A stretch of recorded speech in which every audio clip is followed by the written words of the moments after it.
University of British Columbia is another beast of its own. It was just like being in a new country in Vancouver, beautiful, gorgeous um, city in the world, in my Yes, opinion, right? yes. And at the same time, just seeing people from all across the world.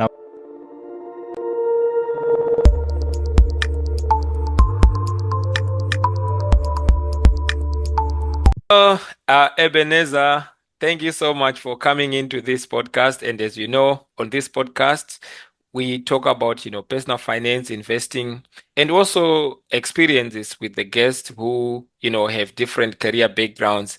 So I'm very much excited to welcome Ebenezer. Ebenezer is Thank you. an engineer, turned to be a fitness coach. He runs a thriving business, and I have seen him grow his business. And also, I met him at the University of British Columbia and more on that. But we have seen become very good friends. So I'm going to let Ebenezer introduce himself now. Thank you. Welcome to the show.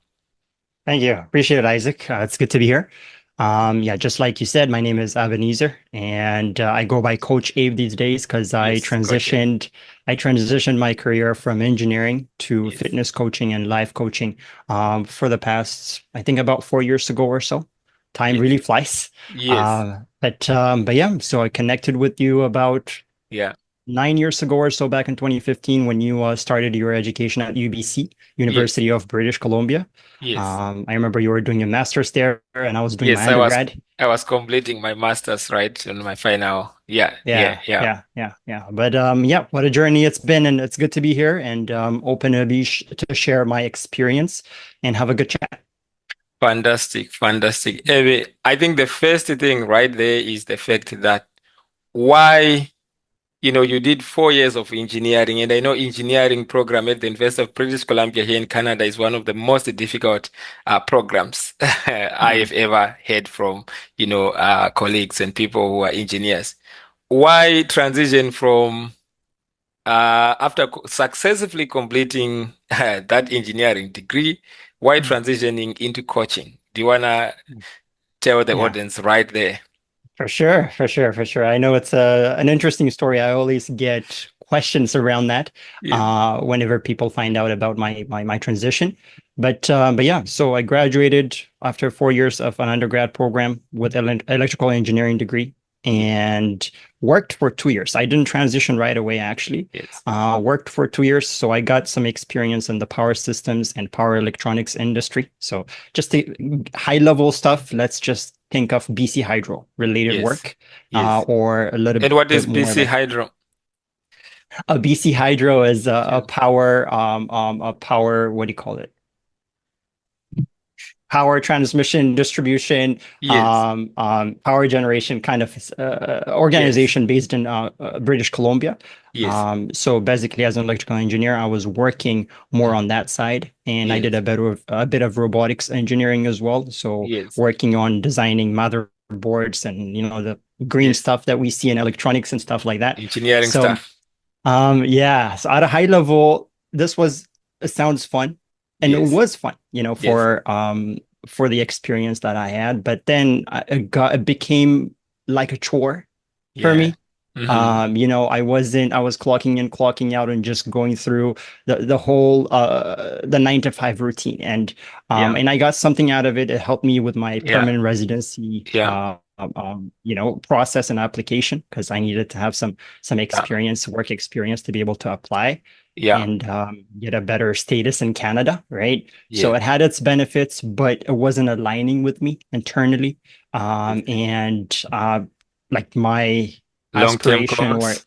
Yes. interests, yeah, for fitness came about when I was in my like third year or almost close to my last year of university. And Hmm. then I was like, you know what?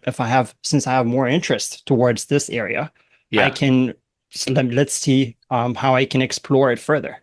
Yes. And I went to a personal training school, got my education there, for personal training and nutrition coaching as well, Hmm. and started working with people, and that just started to align more with me. Yes. Like I am all You about love this it. lifestyle, and I Yes. enjoy it, and I really enjoy working with people too. So Yes. seeing that impact, directly on people, I was like, you know what, maybe this is just meant for me and This continued with is it, if that makes sense.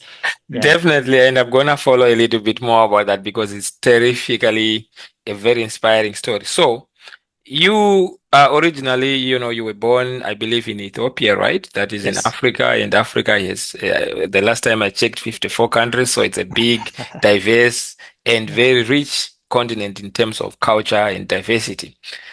And then you came to Canada. Now, what was your experience when you came to the University of British Columbia and also the transition post graduation? You know, how was it? How was it? Did you struggle? Did you have, fun time? I know we did have some fun time, but maybe for the Yeah. rest of the audience. I mean, coming across, multiple continents to Yes. get to Canada, because I was born and raised in Addis Ababa, Ethiopia. Although, like, I went to an international school and I had a little bit of exposure Yes. of, like, how it is to be in school with the different people from different parts of the world. Yes. But then University of British Columbia is another beast of its own. It was just like being in a new country in Vancouver, beautiful, gorgeous um, city in the world, in my Yes. opinion, right? Yes. And at the same time, just seeing people from all across the world, I was a little bit overwhelmed at Yes. first. Yes. It's like, okay, like how am I supposed to act? How do I fit in? What Yes. sort of conversations can I actually have and resonate with, Hmm. So there was a bit of a cultural gap that I noticed when I moved Yes. here. Hmm. But gladly, I came at a young age, 18, so I was able to adapt and, get along with people with ease in the first semester of university. And Yes. long story short, like I call myself a Vancouverite now and a Canadian. A lot has transitioned Of or course. transformed in the past 9, 10 years Of or so. course. I But would it tell wasn't easy. yeah, thank you for sharing that. I will tell you, Abby, when I was doing my first master's degree at the University of British Columbia, I was living in residence called St. John's College, and I got to learn about the statistics that only 33% were Canadian. So that means, the difference, that is, in that case, 70% were international students. That was, it was a residence for graduate students. And I got to have conversations with people from all around the world, from Iran, of course, Canada, Greece. So we would have this conversation on the dinner tables and have, so much fun. And one thing that I quickly learned was to say there are certain things that I should, I was supposed to kind of like keep, personal, like things like religion, because not everybody, believed in that and stuff. So to just, so that was something to say, well, if I am religious, that's my personal preference. So there are certain things that, I should keep to For myself. myself, Yeah. So that was also another learning moment for me. But again, today is your day. Now, Yeah. so what has been the experience of you building the business? I know I'm also running a business. It's Mm. not easy. So do you want to walk us through, like, okay, what you do on a day-to-day basis? What Mhm. is your typical day like?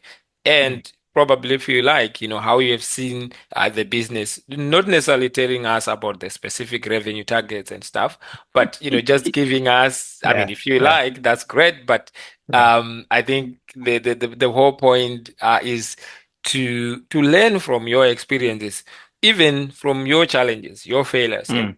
hopefully Mm. the sweet spot, like the success stories.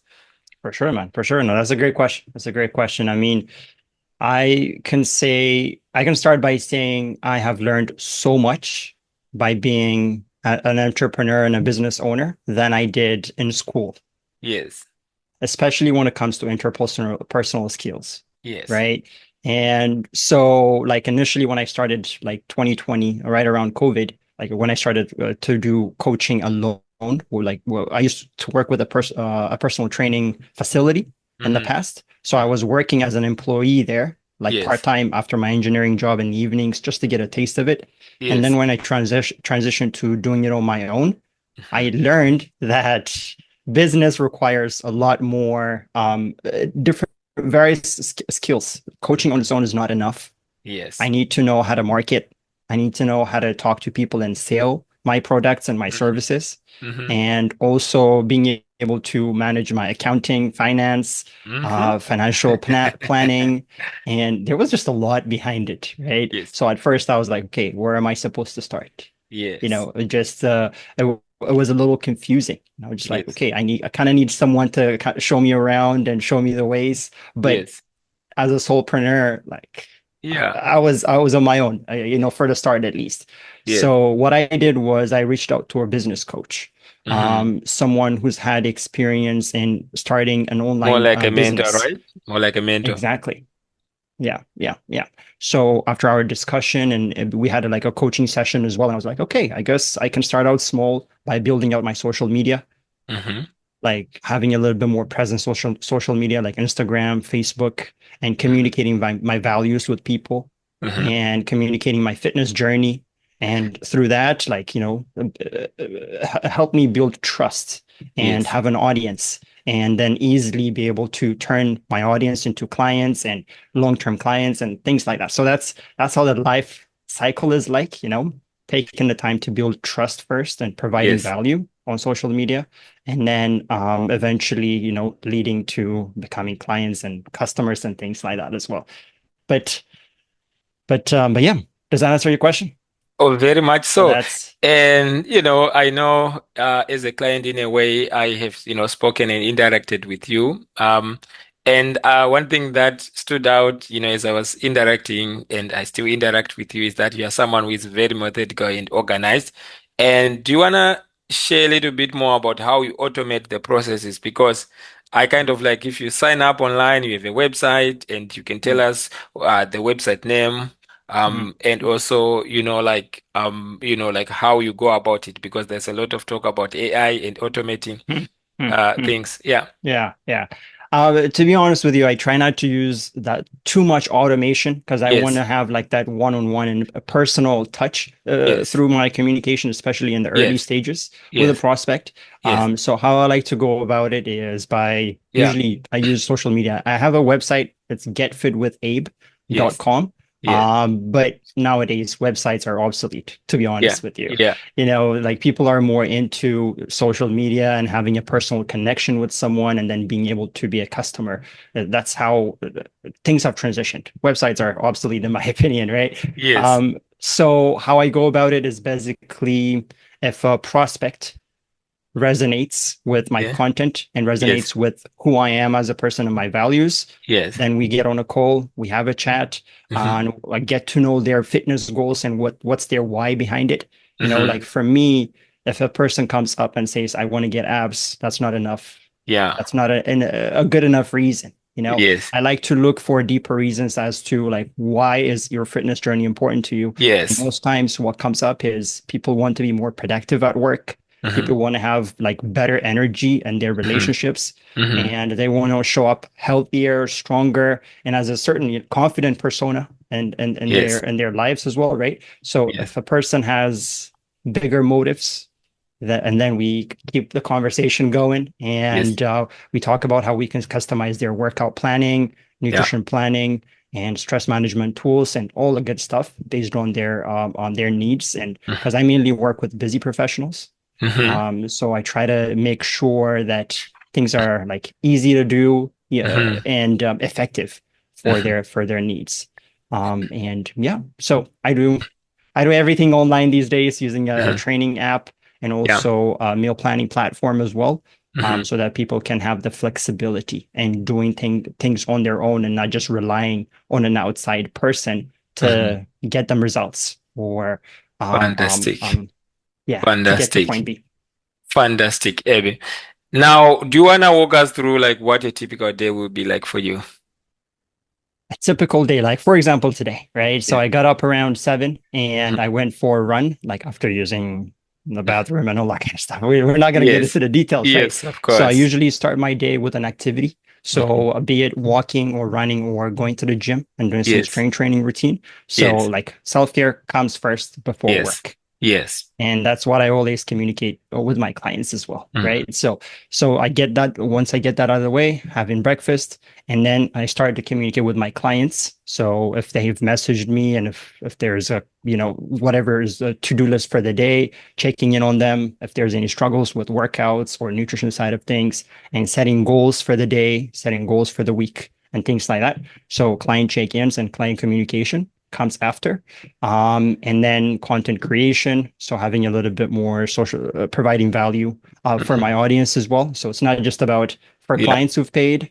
There are people out there that I want to provide value, even if they're not. Thank you for tuning in to this podcast. Only 31% of the people who tune in to watch this podcast, they are subscribed. So I want to encourage you to please subscribe so that this content can reach far and wide. Thank you again, and may the markets be with you. Within my page, customer, whatever it may be, right? Because I'm in it to provide value, and that just gives me joy, right? Yes. So I go into content creation. So be it in my stories or be it in reels or whatever format or video format it may be. Mhm. And talking to prospects, booking in Mhm. sales calls, taking in sales calls. And Yes. so it really depends on the day, but the workflow usually goes client first and Mhm. then outreach, and then Mhm. if there are some sales goals and whatnot as well, and some accounting every now and then too. And I wrap my day up by doing a quick summary of Mhm. like how the day has been, what's the ROI of the day, Uh, and what needs to be improved the next day or the next week, and things like that. So that's how the flow is. But I keep it Fantastic. on the flexible side. And I know you were actually in the US recently. You were in Washington, D.C., I believe. So do Yes. you want to tell us more about, are you expanding the business to the States now, if you Yes. don't mind sharing? No, for sure, for sure. That's a great observation. Yeah. So I do online coaching, meaning that it gives me it's not bound by anything, by borders or whatever it may be. Location independent. So it's not location independent. Yeah. So recently working mostly with US clients, especially the Habesha community, the Ethiopian community, Mhm. is huge in the DC area. Yeah. And so I went there to connect with current clients and also see, like if there's any prospecting opportunities and to see if it's a place that I would like to move to in the future too. Yes. So it was mainly the intention was like to connect with current clients and to see if it's a place where I can move to in the future as well, because there's a bigger Habesha presence or Ethiopian presence, which is important to me, cultural Yes. background, Of right? course. So, but yeah, hmm but yeah, yeah, Fantastic. Now we have spoken a lot about the business. Now let's talk about money to the extent you are comfortable. And I always yeah. like to tell people to say, look, I, or even my guests, at least so far, they don't give, financial advice, So what Mhm. we are doing here is, these are guests, having conversations, sharing experiences. So please don't take, any of what we say here as investment advice, just as Mhm. a full disclaimer. Now, how is your relationship with money? Like, like I like to say, for me, when I grew up, I didn't have this conversation over dinner tables with my parents. It was something that was taboo. It was just swept under the carpet. And I don't mean this in a bad way to my parents, to my family.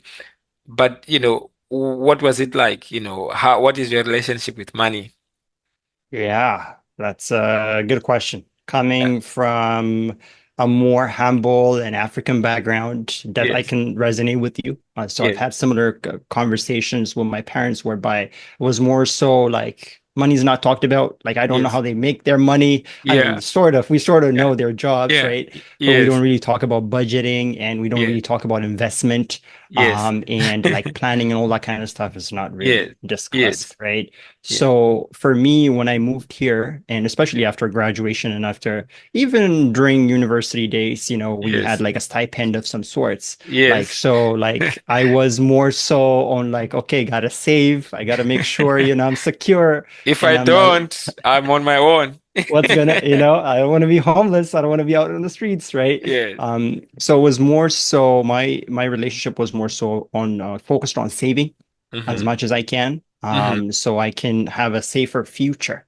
you know. But as after I started the business side of things, I've gotten into the habit of seeing money as a tool.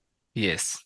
Like I have to invest money to grow the business. I got to Yes. put money to make more money. And I've learned more about investing and investing in ETFs, stocks, Yes. like for the future as well, so that the money is not just sitting in the bank, Yeah. but it's actually doing something, you know, Yeah. Working for you.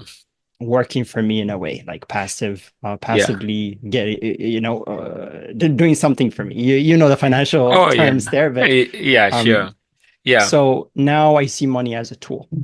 Yeah, I was, I do personal finance coaching and investing, as well to clients, and also some of them, they are working, they are busy, they may not have time to monitor the market consistently. So what I do is, I was just thinking about this yesterday to say, okay, the S&P 500, this is the top 500 companies in the US. It is since January year to date, it has gone up by, I think, even more than 18%. So that means if you had 100,000 that was just sitting in that ETF, it means 18%, that would be, I think, 18,000, right? That is like in unrealized profit. I mean, when you sell, then it's a realized profit. But Right. it doesn't always go up all the time. And a lot of people, what they do, from my experience, is when the market is going high, high, high, they get so excited and in So most cases getting at the top. And then let's say if it drops by 5, 10, 20, 30%, all hell breaks loose. And that's why, Warren Buffett says, when the market drops, that's when you see who is swimming naked, right? In other words, so I think it's very important to, to understand that, because a lot of people get so excited. There's also risks, that are associated with investing. And I've also lost money, even though fortunately I've made more money than I've lost. And now I've become more conservative, more knowledgeable, and even though I still learn every day. So, do you have specific strategies that you do, or maybe do you like plan for 5, 10 years? I know you mentioned the ETFs that I was just explaining about the index, and then for me to then buy exchange traded funds that give me exposure to certain specific index. For example, those in the US, like the S&P 500, ticker name SPX, there are quite a number of them, SPY, Canadian version, lots of them, XUS, that's the ticker name. So is there any strategy that you kind of like take, and you keep some cash as well? No, for sure. There's got to be some emergency fund, right? Like, so Sure. what I do is so it's interesting how a business works, right? So I have a corporation, Yes. and I like the That means past it's couple of years, registered, right? it's registered.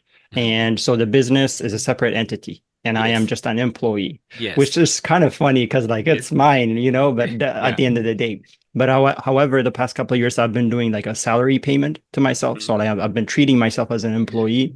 So once I get that salary, what I do usually is like I save some for emergency, and I save some for investment, or I put some into my Wealthsimple account. And usually my investment strategies, I try to keep it more so like not super involved. Like I get S&P Passive. 500 Yeah. passively, right? Like because I'm not a day trader. Yeah. And I don't want it to take so much time and mental energy as well when it goes up, when it goes down. Emotions.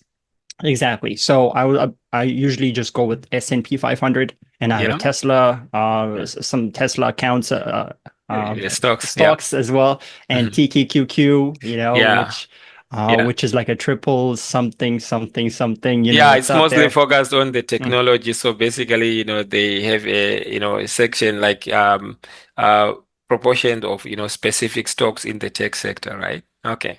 Exactly. So I go with those because those are generally very growing markets over a longer period of time, 5 years, 10 years down the line. So that's how I distribute and I plan for the future. And I don't touch my Wealthsimple stuff. That's just let it grow and see where it goes when I retire, or when I need it at a certain point in my life, So that's how I usually go about it. If interest rate like they charge is 20%, it means the risk-free money is like 20%. So just think of it this way: if you had like 10,000. That's fantastic. Investing should be simple. I was looking at one of my our family accounts, and I usually don't touch that account. And I was like, Mm, oh, I'm actually doing really, really well, almost 20% compounding since I started that account. I good. don't Mm, mean this to brag, yeah. but it's a very simple strategy. Mm, Core ETFs and a few individual companies that I understand, and I only get in when they are really, really down, you know. mm, So I wait, I and just, get in, but I spend some time doing my research there. Now, this is very interesting. And you mentioned you have emergence fund, and I'm curious now moving forward, Abby, like what has been your experience using credit cards? I know for me at mm, some point I had no clue of how, credit cards, work, but mm. what has been your experience? Do you like using them? And if so, how do you do that? Yeah, I mean, I use my credit cards like a debit card, to be Yes, honest with you. smart. I don't let it go into interest or all that kind of stuff. Like Yeah. I pay them off well ahead of the whatever period, right? Hmm. So, but it's opened up doors for me. Like for example, if I didn't have like cash sitting and if Yes. I want to invest into coaching, like business coaching, mentorship and things like that, Yes. I can tap into my credit card, Yes. and then Yes. when I make more money, then I can Yes. pay it back and all that kind of stuff. Yes. So credit card has been beneficial, but I use it more like a debit card, and I don't Mhm. let it go into that interest Yeah. because once it gets there, I know it's 20% or more of interest. And the way that I like to look at credit crazy. cards, it's like, you know, for the companies like, Visa, I don't mean this in a bad way, Visa, MasterCard that have, these credit cards, there are many of them actually in Mm, Canada and North America.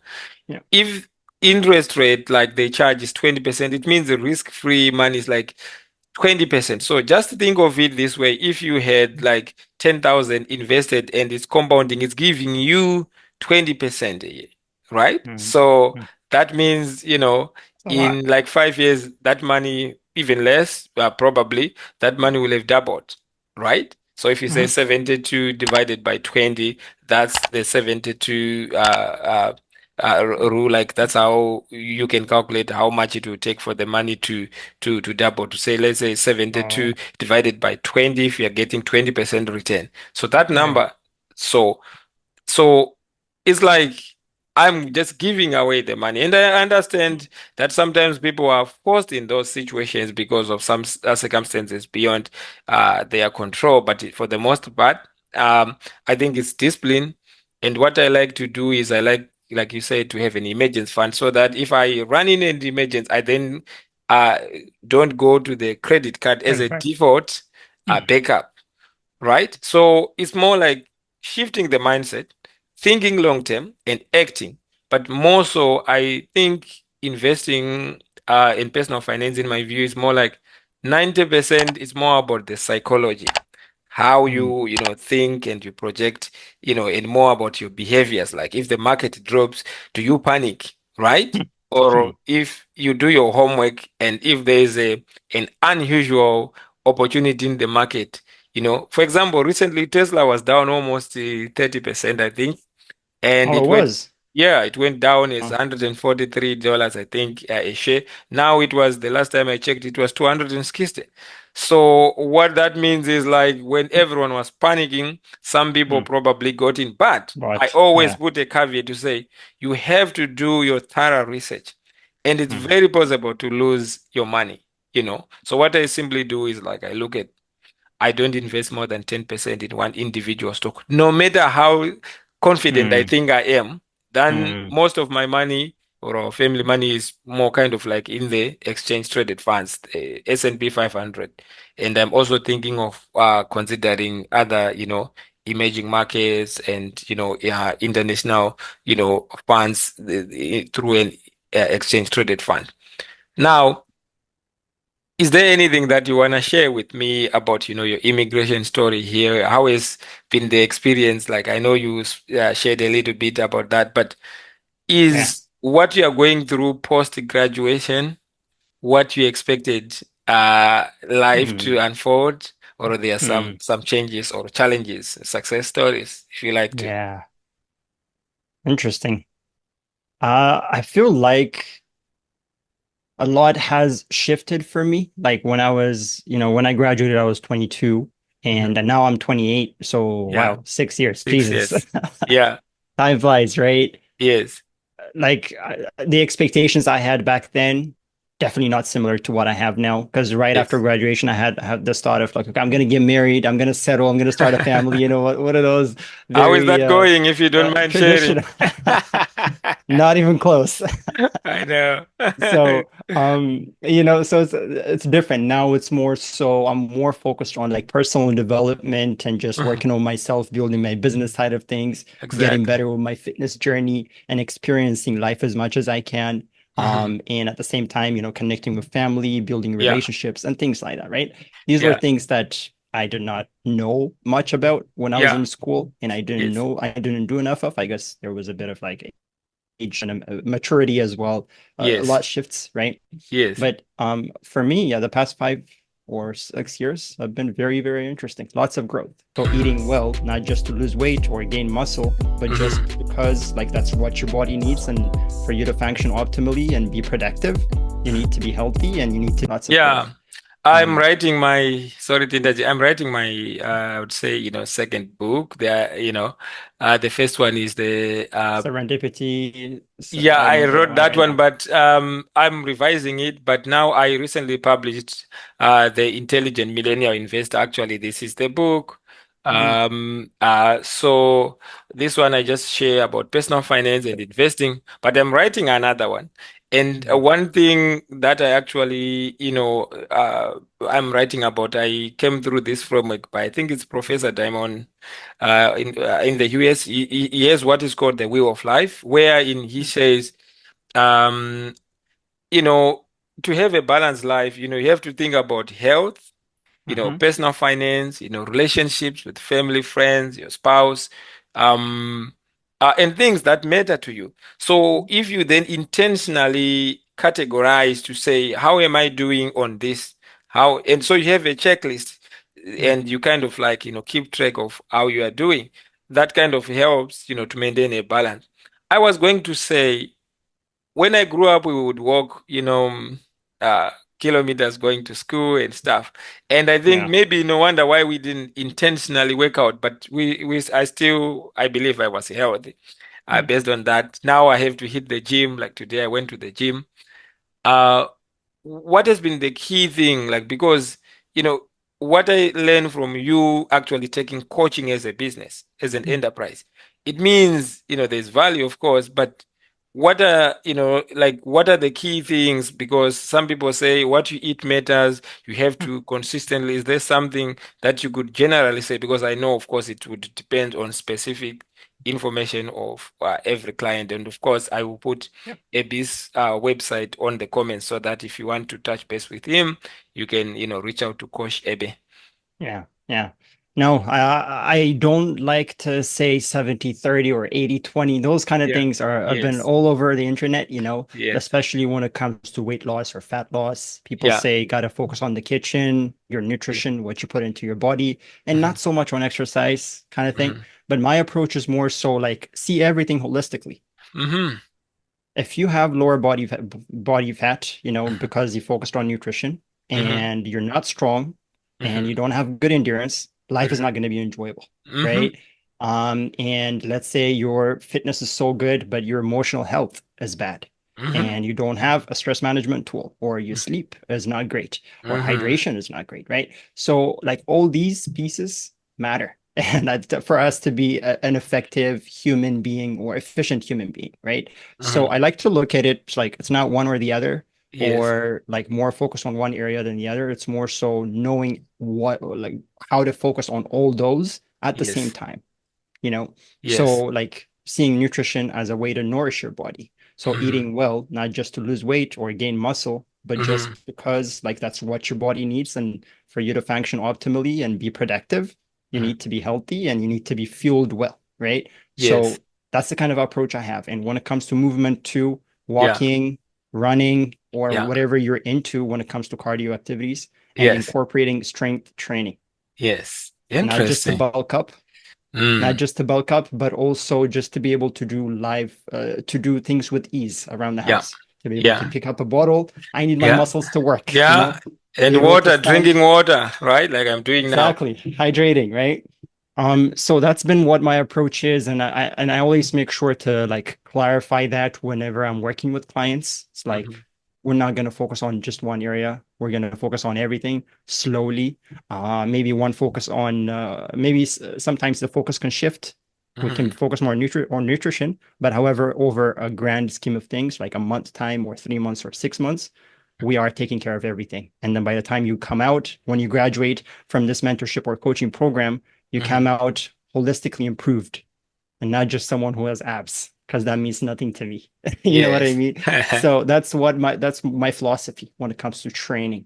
Fantastic. I know as we wrap up, I know you've done very challenging exercises. Is there anything that you like to share with us? Because I've seen you through your Yeah, social media, like doing yeah, things that I consider to be extremely challenging, at least yeah. mentally, in my view. No, for sure, for sure. I enjoy. I like to push myself, both mentally Yes. and physically, especially when it comes to long endurance activities. So I've done a couple of marathons already, like sub 3:30, which is pretty good, like going at a fast pace for 42 kilometers and things like that. And Hmm. I have done an overnight like 80K run over 48 hours kind of Hmm. period. So waking up at midnight or 4 a.m. And Canada to is go for pretty a safe, by the 6K, way. 7K run. It's very safe, yeah. Yeah. Right? Like doing such things like the grouse grind, which is climbing upstairs over Hmm. a 900 meters elevation gain. Hmm. Those kind of things. I really like pushing myself both physically and when I push physically and mentally. Yeah. And when I do that, I just find more joy and it gives my life more value. Otherwise, Yes. life is a little too dull without challenges and things like that for me. Hmm. That's wonderful. Any challenges you have faced so far, like, in your career path, or even anything that you like to share, or anything you like to share in as a parting shot, because we are about to wrap Mhm. up. I just want to give you an opportunity to share with the audience. No, for sure, for sure. I feel like whatever challenges I've experienced in the business world are Mhm. similar in in my fitness journey as well. Yes. It's like if there's lack of consistency, I don't Yeah. see results when it Yeah. comes to business, right? And if Consistency. there's lack of consistency in fitness, I don't see results either, right? So the fact that I've had what for the past like 7, 8 years been working on my fitness journey and building that discipline and consistency, it made it so much easier to show up a certain way on the business side as well. Because Yes. discipline it just replicates in other areas of life as well, right? So the main challenge I would say would be like not knowing what to do when I started the business side of things, but Hmm. then I was willing to do what it takes to figure To it out, learn. getting Hmm. a mentor, to learn, to make mistakes, Hmm. to show up as a fool on social media sometimes and Yeah. just do whatever, even if I Yeah. don't get engagement or whatever, like I don't attach too much Yeah. value to all these Yeah. metrics and things like Yes. that. So yeah, but that has really helped me so much in my journey. And yeah. Fantastic. Maybe I will share this also in closing. I'm reading the book, The $1 Million Weekend, right here, actually. This is my read. And one thing so far, I'm enjoying the book. It says, let's say, success, you are going to be successful on your 10th attempt, and then you Mhm. give up on the ninth attempt, right? It means you're going to fail, right? Yeah. So it's the same story. Like, sometimes there are many times, sometimes you feel like you are afraid to ask for things. And for me, particularly when I'm reaching out to people on this podcast, I'm reaching out to wonderful people like you. Some of you are friends, of course, and some I don't have like as much, like close relationship. But one thing that I've learned, and it's written in this book, is that learn to ask. But what I do, as stated in this book also, is that I process myself for rejection. I say, okay, I'm prepared to get, 99% rejections on Mm, this, mm, so that even if it happens, that's fine. But Yeah. most of the time, people are gracious. Even if they don't feel like they want to come on, I'm very gracious that at least I say, thank you. And I always make it, clear that, if that's okay, I'm not gonna take anything personal about this. Beautiful. Yeah. So that's something that I've learned. And thank you so much for the audience. I appreciate you tuning into this podcast, and I will be bringing in more guests, and I hope you also learn from these guests. And for Coach Abe here, if you want to touch base with him, I'm gonna put the website to his, coaching, and Yeah. Yeah. you can reach out. Instagram Instagram, as well. Yeah, feel free yes, to give me a follow and learn from the content that I provide as well and engage. yes. Here to provide value as much as I can.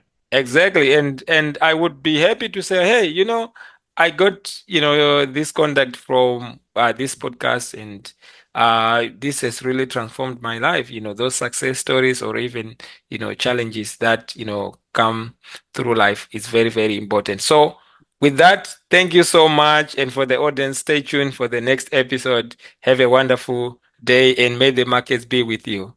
Thank you so much.